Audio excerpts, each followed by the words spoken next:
آیات بینات فی صدور الذین اوتوا العلم صدق اللہ العظیم۔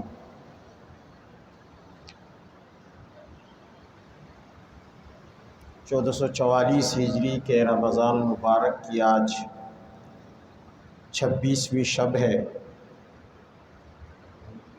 اور 2023 کے اپریل کی 16 کو آج ہم اور آپ جامعہ فرقانیہ کی اس مسجد میں ختم قرآن کے حوالے سے جمع ہیں۔ مولانا قاری عطاء اللہ صاحب دامت برکاتہم العالیہ کے صاحبزادے حافظ حماد نے بہترین دل نشین انداز میں اللہ کا کلام پڑھا اور حضرت قاری صاحب کی خصوصی توجہ اور محنت کا اثر لفظ لفظ سے ٹپک رہا تھا کہ انہوں نے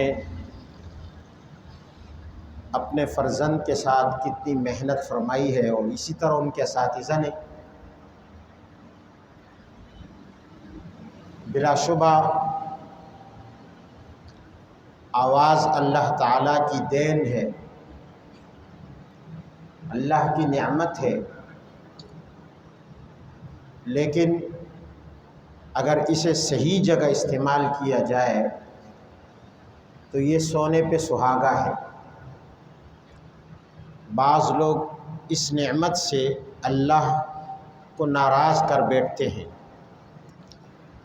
وہ گلوکار بن جاتے ہیں، گانے گانے لگتے ہیں، گویے بن جاتے ہیں، اور بعض خوش قسمت ایسے ہوتے ہیں کہ جو اس آواز کی نعمت کو اللہ کی رضا کا سبب بنا دیتے ہیں۔ کتنے ایسے بدقسمت ہیں جنہوں نے آواز کے جادو سے لوگوں کو گمراہ کیا، اور کتنے ایسے خوش قسمت ہیں جنہوں نے آواز کے سحر سے انسانوں کے دلوں کو رب کی طرف موڑ دیا۔ یہ اللہ کی تقسیم ہے۔ اللہ کی تقسیم ہے۔ سورہ تکاثر میں فرمایا ثم لتسألن یومئذ عن النعیم، تم سے نعمتوں کے بارے میں پوچھا جائے گا۔ اب جس کو خوبصورت آواز ملی ہے اس سے اس آواز کی نعمت کے بارے میں بھی پوچھا جائے گا کہ تو نے اس نعمت کو کہاں استعمال کیا، میری نافرمانی میں، انسانوں کو مجھ سے دور کرنے میں، یا میری فرمانبرداری اور میری اطاعت گزاری میں، اور لوگوں کو مجھ سے قریب کرنے میں۔ یہ سوال تو ہوگا نا، یہ آواز کے متعلق بھی ہوگا، جیسا کہ اور نعمتوں کے متعلق سوال ہوگا۔ اس آواز سے رب کا قرآن پڑھا جائے تو یقیناً فرشتے بھی ایسی آواز پر رشک کریں گے۔ حضرت ابو موسیٰ اشعری رضی اللہ عنہ ایک صحابی رسول ہیں، اللہ کے نبی نے ان کی آواز کے متعلق فرمایا، جب وہ قرآن پڑھتے تھے اپنی خوبصورت آواز میں، فرمایا لقد اوتیت مزمارا من مزامیر آل داود، آپ کو داؤد علیہ السلام کی سریلی آوازوں میں سے ایک آواز دی گئی ہے۔ اور حضرت ابی بن کعب قرآن عظیم پڑھتے تھے اور اتنی خوبصورت آواز میں پڑھتے تھے کہ اللہ کو ان کا پڑھنا اتنا پسند آیا کہ اللہ نے اپنے حبیب کو حکم دیا کہ ابی بن کعب سے قرآن سن۔ آپ نے ابی بن کعب کو بلایا اور فرمایا ابی مجھے قرآن سناؤ۔ حضرت ابی نے فرمایا یا رسول اللہ میں آپ کو پڑھ کے سناؤں؟ وعلیک انزل، قرآن تو آپ پر اترا ہے، ہم تو آپ سے سننے کے متمنی ہیں، مشتاق ہیں، بیتاب ہیں، اللہ کا نبی قرآن پڑھے اور ہم سنیں۔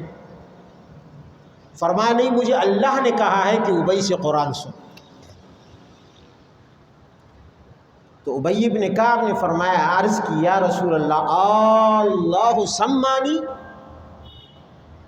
کیا اللہ نے واقعی میرا نام لیا ہے؟ مجھ جیسے حقیر انسان کا یقین نہیں آ رہا تھا حضرت ابی کو کہ عرش پر اللہ نے میرا نام لے کر مجھے یاد کیا ہوگا، اور اس مقصد کے لیے جبرائیل کو خصوصی طور پر بھیجا ہوگا، اور پھر سید العالمین اور رحمت للعالمین کو حکم دیا ہوگا کہ ابی سے قرآن سننے میں اپنا وقت لگا دو، اپنا وقت صرف کر دو۔ فرمایا نعم، اللہ کے نبی نے فرمایا ہاں، اللہ نے عرش پر تیرا نام لیا ہے۔ تو حضرت ابی بن کعب رونے لگ گئے۔ تو میں عرض یہ کر رہا تھا کہ یہ جو نعمتیں ہوتی ہیں نا، یہ اللہ تعالیٰ ان کے متعلق پوچھتا ہے اور پوچھے گا، اس لیے ہر نعمت کی قدر کرنی چاہیے۔ جس شخص کو جو نعمت ملی ہے وہ اسے صحیح جگہ استعمال کرے، غلط جگہ استعمال نہ کرے، ورنہ وہی نعمت اس کے لیے زحمت بن جائے گی اور وبال بن جائے گا اس کے لیے۔ آپ حضرات بھی خوش قسمت ہیں کہ آپ نے دل جمعی کے ساتھ تراویح میں قرآن سنا۔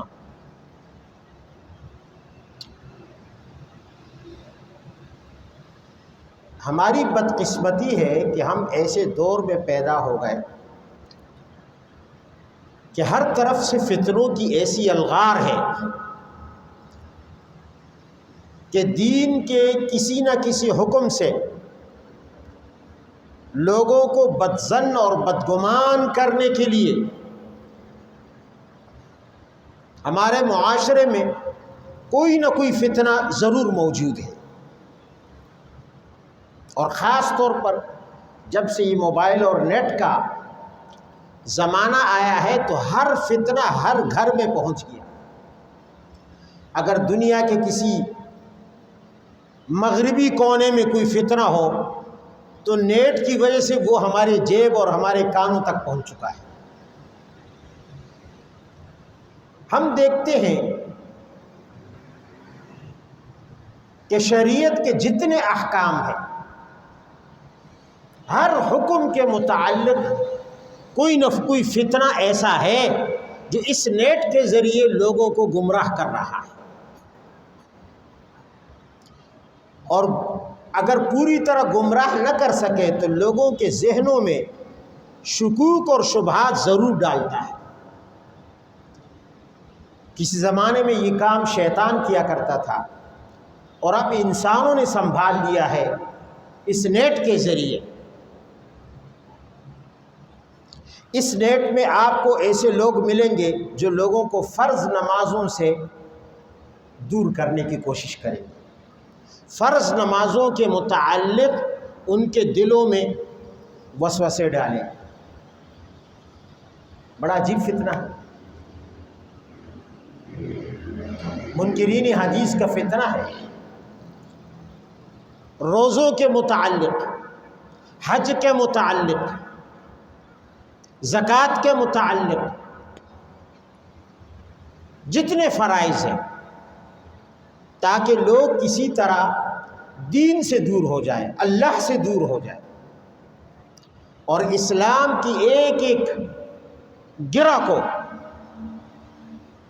کھول کر تتر بتر کر دیا جائے۔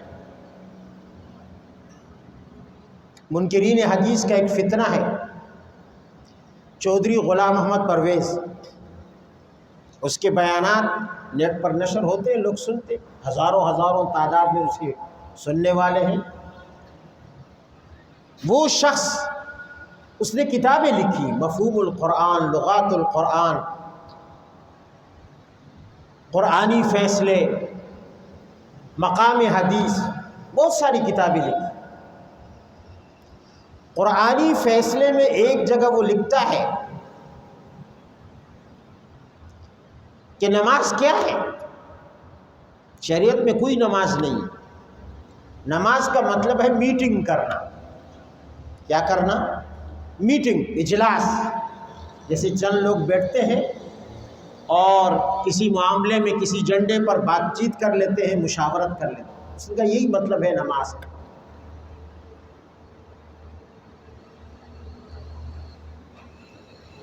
وہی شخص، اس کی تقریریں باقاعدہ نیٹ پہ نشر ہوتی ہیں، کوئی پوچھنے والا نہیں۔ اس نے اپنی کتاب قرآنی فیصلے میں لکھا حج کیا ہے؟ ایک بین الاقوامی کانفرنس کا نام حج۔ جیسے ہر سال اقوام متحدہ میں جنرل اسمبلی میں پوری دنیا کے سربراہان جمع ہوتے ہیں، وزیر اعظم اور صدر اور بادشاہ، اور وہاں کانفرنس کرتے ہیں۔ اس بین الاقوامی کانفرنس کا نام حج۔ چلو جی، حج سے بھی چھٹی ہو گئی، نماز سے بھی ہو گئی۔ کہتا ہے عمرہ کیا ہے؟ اسی قرآنی فیصلے میں لکھتا ہے کہ عمرہ سال کے درمیان چھوٹی چھوٹی کانفرنسوں کا نام ہے۔ جیسے ہم نے آج یہ جلسہ کیا، یہ بھی عمرہ ہے اس کے نزدیک، یہ کانفرنس بھی عمرہ ہے، تو عمرے سے بھی چھٹی ہو گئی۔ قربانی کیا ہے؟ لکھتا ہے کہ قربانی کوئی الگ عبادت نہیں ہے، یہ خواہ ملاؤں نے جو ہے لوگوں کو اس طرف لگا دیا اور ہزاروں جانور سال میں ذبح ہوتے ہیں بلا وجہ، ان بیچاروں پر ظلم ہوتا ہے۔ یہ تو ان کانفرنسوں میں، بین الاقوامی کانفرنس میں، اور جو سال کے بیچ میں چھوٹی کانفرنسیں ہوں گی، جلسے ہوں گے، ان میں آنے والے مہمانوں کے لیے مہمان نوازی کا نام قربانی۔ بھائی ان کو کھائیں گے، قربانی سے بھی چھٹی ہو گئی۔ یہ نیٹ اتنا بڑا فتنہ ہے اور عوام میں تمیز نہیں ہے کہ صحیح اور غلط الگ کر سکیں۔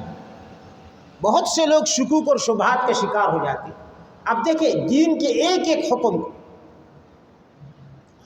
اور اس دن کسی نے مجھے ایک ویڈیو دکھائی تو ایک بندہ روزے کے متعلق بیان کر رہا ہے، کہتا ہے یا ایھا الذین آمنوا، قرآن میں ہے، اے علی پر ایمان لانے والو، کتب علیکم الصیام، تم پر اہل بیت کی محبت فرض کر دی گئی ہے۔ آپ نے علماء سے یہ آیت سنی ہوگی اور ہزاروں مرتبہ سنی ہوگی اور ہر سال رمضان میں سنتے ہوں گے۔ صیام کا کیا معنی ہے؟ آپ سے پوچھتا ہوں، علماء جواب نہ دیں، عام لوگ جواب دیں۔ صیام کا کیا معنی ہے؟ روزہ نا۔ اللہ کہتا ہے تم پر روزہ فرض کیا گیا، وہ کمبخت کہتا ہے تم پر اہل بیت فرض کیے گئے ہیں۔ صیام کا معنی روزہ کر، روزے سے بھی چھٹی۔ پھر آگے کہتا ہے کہ اہل بیت جب تم پر فرض کر دیے گئے، اب اگر تم بھوکے رہو تب بھی روزہ دار رہو گے، اور اگر تم کھاؤ اور پیو روزہ نہ رکھو تب بھی تمہارا شمار روزہ داروں میں ہوگا۔ روزے سے بھی چھٹی ہو گئی۔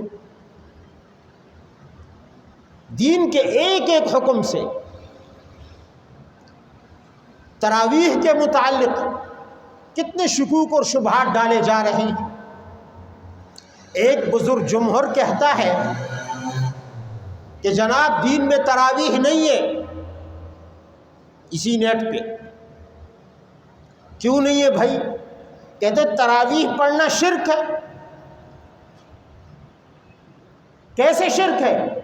کہتا ہے کہ فرض اللہ کی عبادت ہے اور سنت رسول اللہ کی ہوتی ہے، تو جب سنت رسول اللہ کی ہے تو اس کا معنی یہ ہے کہ سنت رسول اللہ کی عبادت ہے۔ فرض تو اللہ کی عبادت، سنت رسول اللہ کی عبادت، لہذا اللہ کے علاوہ کسی اور کی عبادت کرنا شرک ہے۔ تو تراویح پڑھنا بھی شرک ہے، یہ اس کی دلیل ہے۔ سامنے والے نیچے بیٹھے ہوئے ہیں، واہ واہ واہ واہ واہ، سبحان اللہ سبحان اللہ۔ سامنے والے بھی تو بدھو ہے نا، پوچھتے نہیں ہیں کہ 1400 سال میں فرض اور سنت کا یہ فرق کس نے بیان کیا ہے؟ ذرا بتاؤ تو صحیح، کس نے کہا ہے کہ فرض اللہ کی عبادت ہے اور سنت رسول اللہ کی عبادت ہے؟ کیا ہم نے جو تراویح کی ابھی نیت باندھی تو ہم نے یہ کہا تھا کہ ہم رسول اللہ کے لیے تراویح پڑھتے ہیں، یا ہم نے یہ کہا تھا کہ ہم اللہ کے لیے تراویح پڑھتے ہیں؟ کس کے لیے پڑھتے ہیں؟ یہ فرق کس نے کیا ہے کہ تراویح رسول اللہ کی عبادت ہے اور سنت رسول اللہ کی عبادت ہوتی ہے؟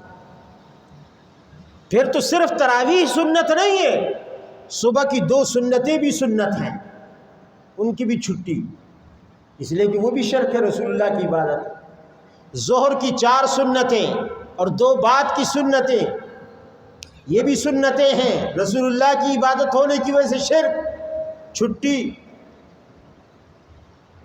مغرب کی سنتوں کی چھٹی، عشاء کی سنتوں کی چھٹی، سنت روزوں کی چھٹی، عمرہ بھی سنت ہے اس سے بھی چھٹی، اور تو اور ختنہ کی بھی چھٹی، اس لیے کہ وہ بھی تو سنت ہے نا، پھر وہ بھی تو رسول اللہ کی عبادت ہوگی۔ اور لاکھوں لوگ اور ہزاروں لوگ ان کے ویوز اور فالوورز اور دیکھنے والے اور ان سے متاثر ہونے والے ہوتے ہیں۔ آپ اندازہ لگائیں کس شیطانی وسوسے سے اس نے امت میں یہ انتشار پیدا کرنا شروع کیا اور تراویح سے لوگوں کو محروم کرنا چاہا کہ اس عظیم الشان عبادت سے، صرف تراویح سے نہیں، تراویح کے اندر جو قرآن پڑھا گیا اس سے بھی امت کو محروم کرنا چاہا۔ یہ کس نے کہا کہ فرض رسول اللہ کی عبادت اور سنت فرض اللہ کی عبادت اور سنت رسول اللہ کی؟ فرض اور سنت کا فرق یہ ہے کہ فرض اس عبادت کو کہتے ہیں جس کا ہر حال میں کرنا لازم، اگر فرض عبادت ادا نہیں کی تو پٹائی لگے گی۔ کیا کہا میرے ساتھ؟ آپ دہرائیں یہ جملہ، اگر فرض ادا نہیں کیا تو کیا ہے؟ پٹائی لگے گی، اور سنت ادا نہیں کی تو ڈانٹ پڑے گی۔ فرق یہ ہے، جب طالب علم کوئی غلطی کرتا ہے کلاس میں جانے سے ڈرتا ہے، غلطی بڑی ہوتی ہے تو استاد کی پٹائی سے ڈرتا ہے، یار میں نے بڑی غلطی کی ہے، استاد پٹائی لگائے گا، مجھے مارے گا، ڈنڈے مارے گا۔ اور اگر غلطی چھوٹی ہوتی ہے پھر بھی کلاس میں جانے سے ڈرتا ہے، یار استاد ڈانٹے گا، استاد ڈانٹے گا۔ فرض کا مطلب یہ ہے کہ جس نے فرض عبادت ادا نہیں کی، قبر میں، حشر میں، جہنم میں اس کی پٹائی لگے گی۔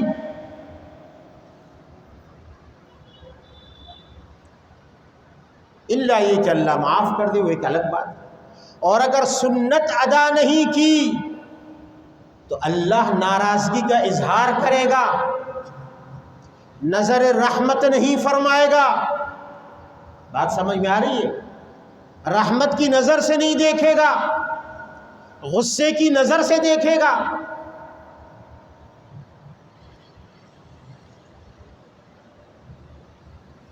شاہ عبدالعزیز محدث دہلوی نے لکھا ہے رحمہ اللہ، بڑی عجیب بات لکھی، فرمایا قرآن عظیم میں ہے کہ اللہ قیامت کے دن اپنے پاک پیغمبر، معصوم پیغمبر، مقدس پیغمبر، ایسا پیغمبر کہ جس کے پاس جب حشر کے میدان میں لوگ سفارش کے لیے جائیں گے، شفاعت کی درخواست کریں گے کہ آپ ہمارے لیے اللہ سے شفاعت کریں۔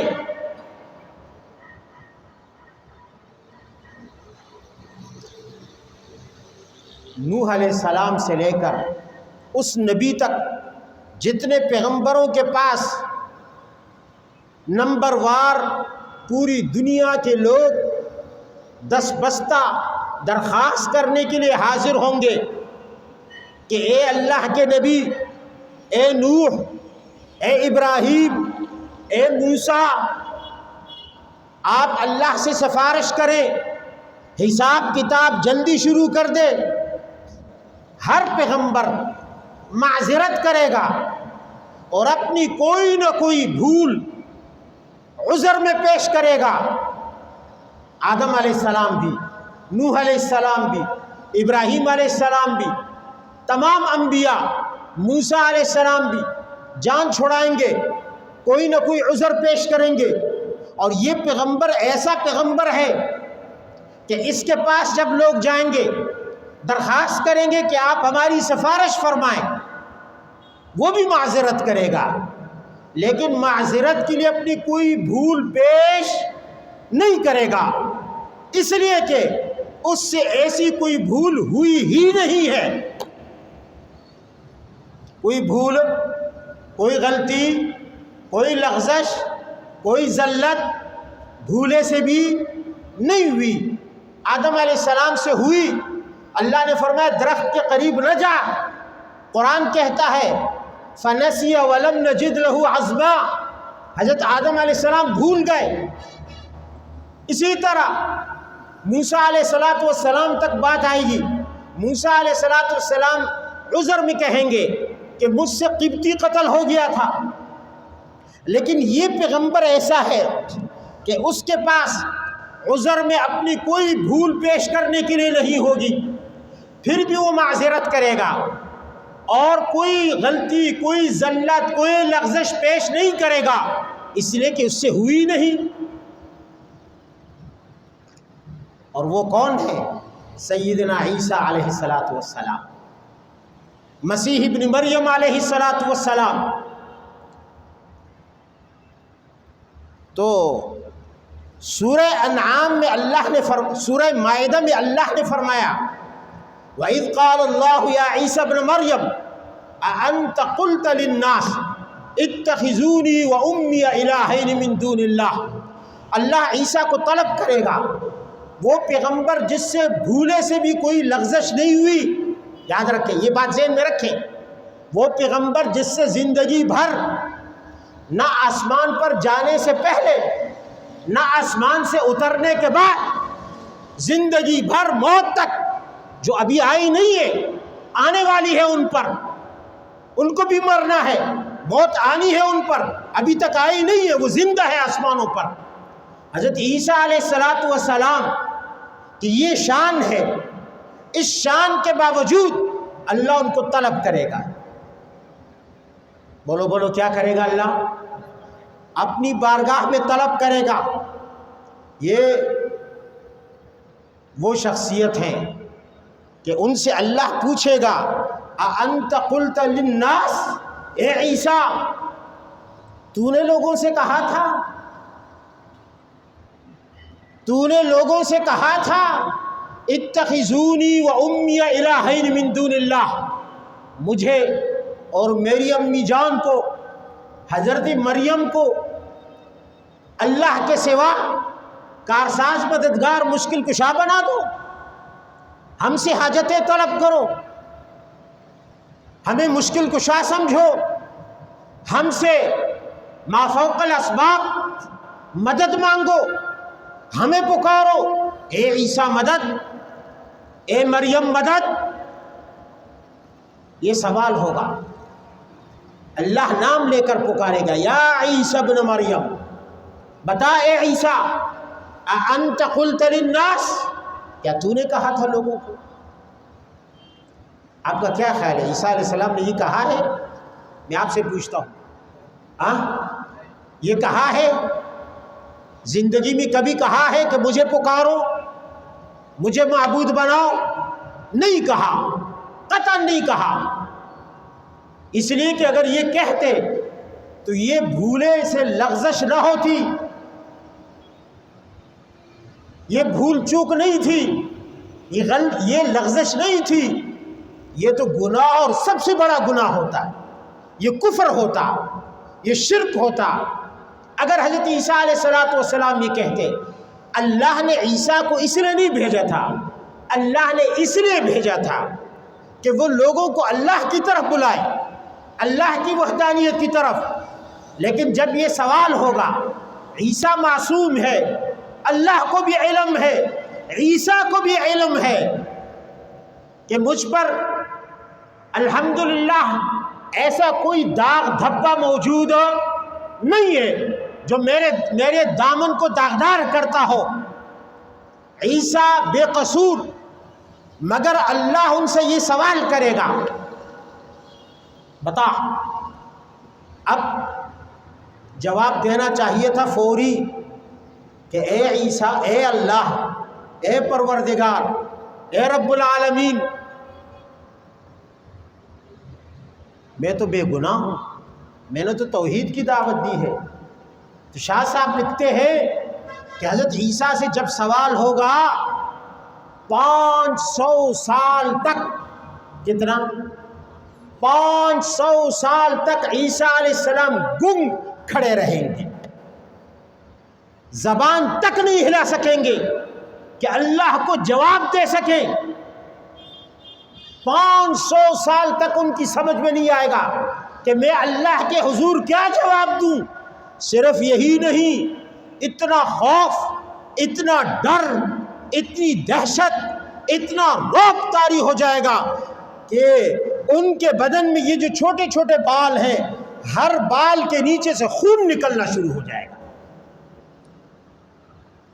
ہر بال کے نیچے سے خون نکلنا شروع ہو جائے گا، فوارے پھوٹ پڑیں گے۔ 500 سال گزرنے کے بعد حضرت عیسیٰ علیہ السلام ہوش میں آئیں گے، سوال کا دبدبہ اتنا ہوگا، تو نے کہا تھا، تو نے لوگوں سے یہ کہا تھا۔ 500 سال کے بعد حضرت عیسیٰ زبان ہلائیں گے کہ یا اللہ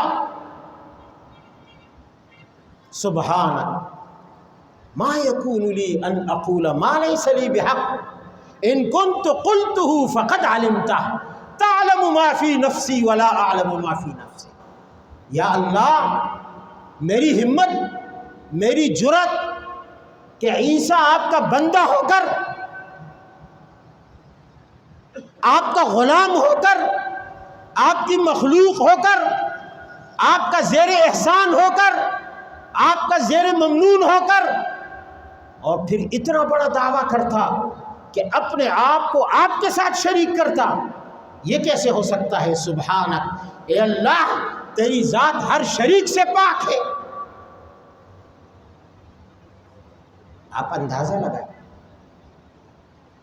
یہ سوال ہے، عتاب نہیں تھا، سوال کی دہشت اتنی تھی۔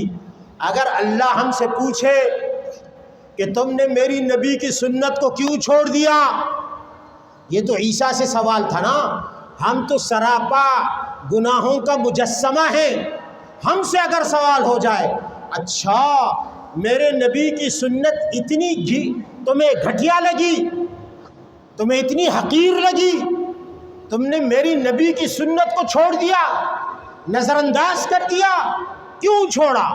اگر یہ سوال مجھ سے اور آپ سے ہو جائے تو پھر ہمارا کیا بنے گا؟ اگر عیسیٰ 500 سال تک زبان نہیں ہلا سکتے، ہم تو 1,00,000 سال میں بھی جواب نہیں دے سکتے، ہم تو مجرم۔ یاد رکھیے، خطرناک فتنے ہیں، لوگ روزوں کے متعلق بھی وسوسے ڈال رہے ہیں، تراویح کے متعلق بھی وسوسے ڈال رہے ہیں، اور اب یہ وسوسے عام ہو گئے نیٹ کے ذریعے۔ اس لیے یاد رکھیے، ایسے وسوسوں سے اپنے آپ کو دور رکھیں، ایسے شبہات سے اپنے آپ کو دور رکھیں، ورنہ پورے دین سے ہاتھ دھو بیٹھیں گے۔ افسوس تو یہ ہے کہ اس امت کو کنٹرول کرنے والا کوئی نہیں ہے، کنٹرول کرنے والا کوئی نہیں، بے لگام ہو گئی ہے امت۔ عجیب بات ہے کہ آج ہم مسلمان دین سے دور جا رہے ہیں اور مغرب کے ملحد آئے دن روزانہ اس دین کے قریب آ رہے ہیں۔ یہ ہمارے لیے تازیانہ نہیں ہے تو اور کیا ہے؟ مغرب کے ملحد دہریے جب اس دین کا مطالعہ کرتے ہیں ان کو اس دین میں کوئی خامی نظر نہیں آتی، ہر حکم ان کو حکمت سے بھرا ہوا نظر آتا ہے، تبھی تو وہ اس دین پر اپنا سب کچھ وار دیتے ہیں، لمحوں میں کلمہ پڑھ لیتے ہیں۔ اور ہم جو مسلمان کے گھر میں پیدا ہوئے، رات دن علماء سے دین کے متعلق سنتے رہے، کتابیں چھپتی رہی اور پڑھتے رہے، ہم دن بدن دین سے دور ہوتے جا رہے ہیں۔ یہ تو ہمارے لیے ڈوب مرنے کا مقام ہے، شرم کا مقام ہے۔ کیا ہمیں اس بات سے عبرت نہیں حاصل کرنی؟ کل قیامت میں اللہ کسی نو مسلم کو ہمارے سامنے کھڑا کر دے اور اللہ کہے یہ بیچارہ لا علم تھا، جاہل تھا، اندھیروں میں ڈوبا ہوا تھا، اس کو کلمہ تک نہیں آتا تھا، اس کو کلمہ پڑھانے والا کوئی نہیں تھا، اچانک ایک دن اس کی کایا پلٹ گئی اور اس نے ٹوٹے پوٹے الفاظ میں، ٹوٹے پوٹے انداز میں میرے دین کا کلمہ پڑھ کے اس دین میں داخل ہوا۔ اور اے مسلمان، تو اپنی زندگی میں ہر دن، ہر گزرتے دن کے ساتھ میرے دین سے دور ہوتا گیا۔ مجھے بتائیں ہم اس گلے کے جواب میں اللہ کو کیا جواب دے سکیں؟ وہ تو پردے کی طرف آئے، ہم پردے سے دور بھاگے، وہ نماز کی طرف آئے، ہم نماز سے دور بھاگے، وہ روزوں کی طرف آئے، ہم روزوں سے دور بھاگے، وہ مسنون داڑھی کی طرف آئے، ہم داڑھی سے بھاگے، وہ خواہشات کو، مغرب کی چمک دمک کو قدم و تلے روند دیں اور ہم ان پر مر مٹے، ان خواہشات اور ان مغرب کی چمک دمک پر۔ تو اللہ اگر ہمارے سامنے ایسے کسی نو مسلم کو کھڑا کر دے، ہم کیا جواب دیں؟ کبھی سوچا ہم نے؟ کبھی ہم نے اس پر غور کیا؟ آج افسوس کا مقام ہے جب مسلمان کی حالت پر انسان کی نظر پڑتی ہے تو بڑے عجیب حالات سامنے آتے ہیں۔ رمضان المبارک کی یہ چند راتیں بمشکل میرے خیال میں آج 26ویں رات ہے، تو کتنی راتیں رہ گئی؟ 5 راتیں۔ ان 5 راتوں میں اگر ہم نے اپنے رب کو راضی نہ کیا تو یہ راتیں تو جہنم کی آگ سے آزادی کی راتیں ہیں۔ یہ دن جہنم کی آگ سے آزادی کے دن ہیں، اور آزادی کا معنی معلوم ہے؟ نبی علیہ السلام نے فرمایا یہ آخری عشرہ عتق من النار، جہنم کی آگ سے آزادی کا ہے۔ ایک زبردست نقطے کی طرف اشارہ فرمایا آپ نے۔ آزادی کا مطلب معلوم ہے؟ آزادی کب ہوتی ہے؟ جب آزادی سے پہلے قید ہے۔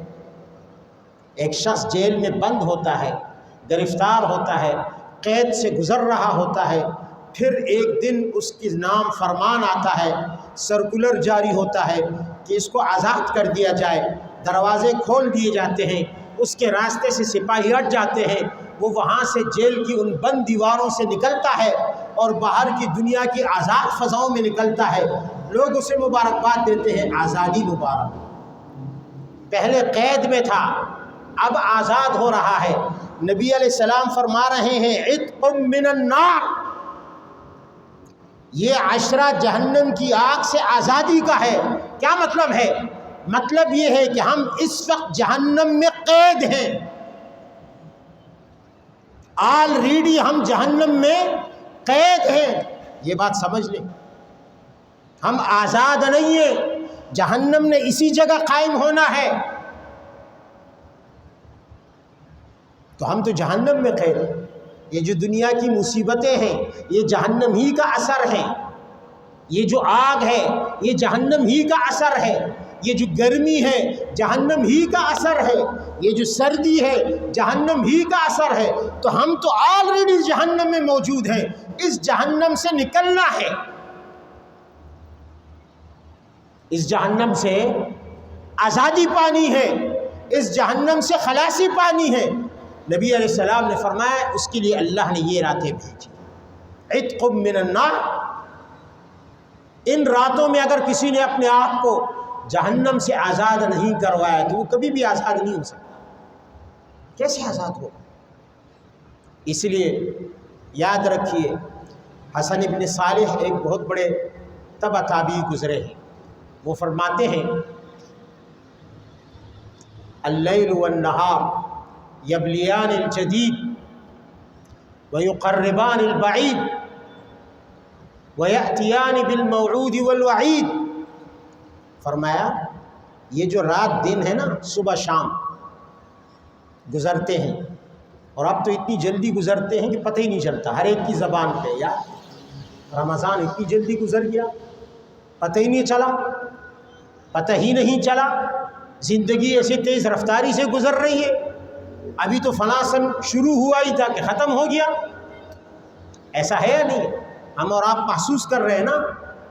فرمایا کہ اللیل والنہار یبلیان الجدید، ہر نئی چیز کو رات اور دن پرانا کر دیتے ہیں، ہر نئی چیز کو پرانی کر دیتے ہیں۔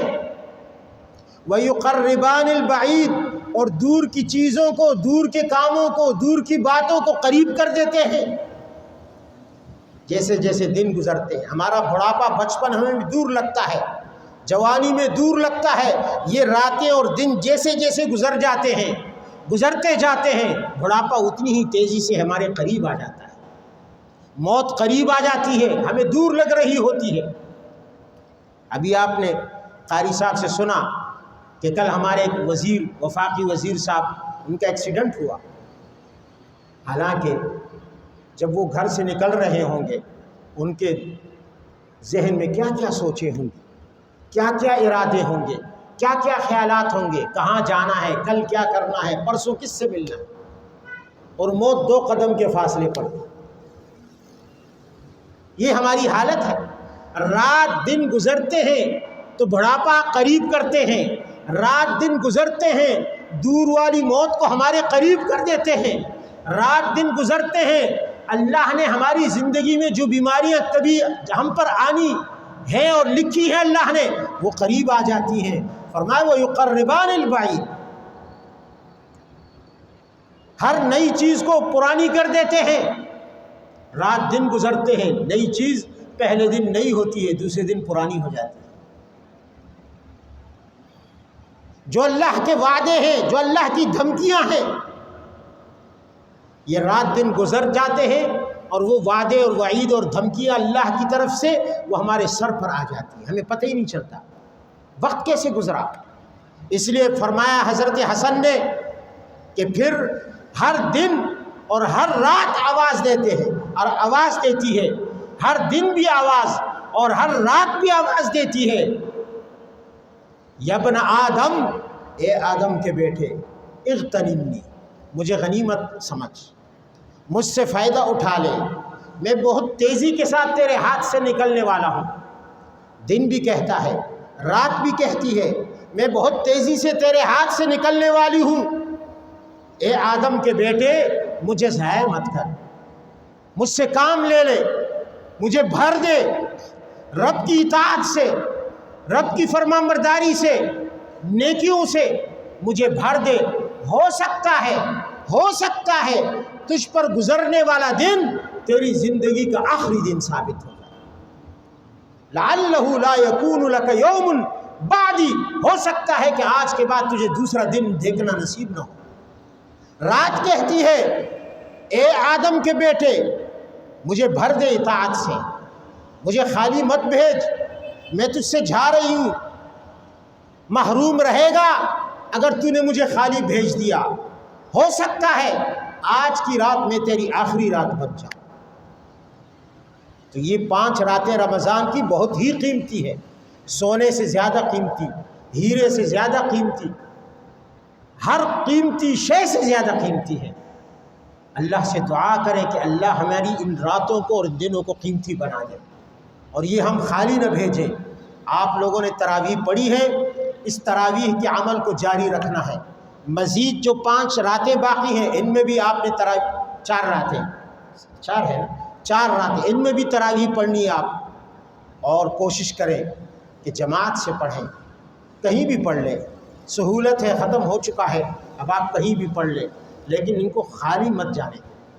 کسی وسوسہ ڈالنے والے اور شبہ ڈالنے والے کے شبہوں اور وسوسوں میں نہ آئے، یہ شیطانی وسوسے ہیں۔ شیطان تو چاہتا ہے کہ انسان کی زندگی اسی طرح خالی گزر جائے، نہ اسے رب کے آگے سجدہ نصیب ہو، نہ اسے رب کا قرب نصیب ہو، اور نہ اسے رب کی رضا نصیب ہو۔ اللہ تعالی مجھے بھی اور آپ حضرات کو بھی رمضان المبارک کی ان بابرکت ساعتوں سے مالا مال فرمائے۔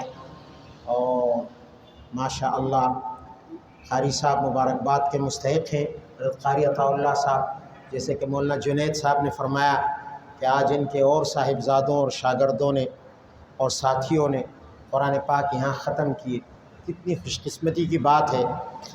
بلا شبہ قرآن عظیم سے یہ تعلق یہی انسان کے کام آئے گا، یہی انسان کے کام آئے گا، قبر میں بھی اور حشر میں بھی۔ اس سے بڑی دولت اور کوئی نہیں ہے۔ اللہ تعالی ہماری اولاد کو بھی اسی طرح قرآن سے جوڑ دے، ہماری نسلوں کو بھی جوڑ دے، اور قرآن عظیم سے ہمارا یہ تعلق جو بنا ہے ان راتوں میں، اللہ کریم ان باقی پوری زندگی ہمارا یہ تعلق قائم رکھے۔ وآخر دعوانا ان الحمد للہ رب العالمین۔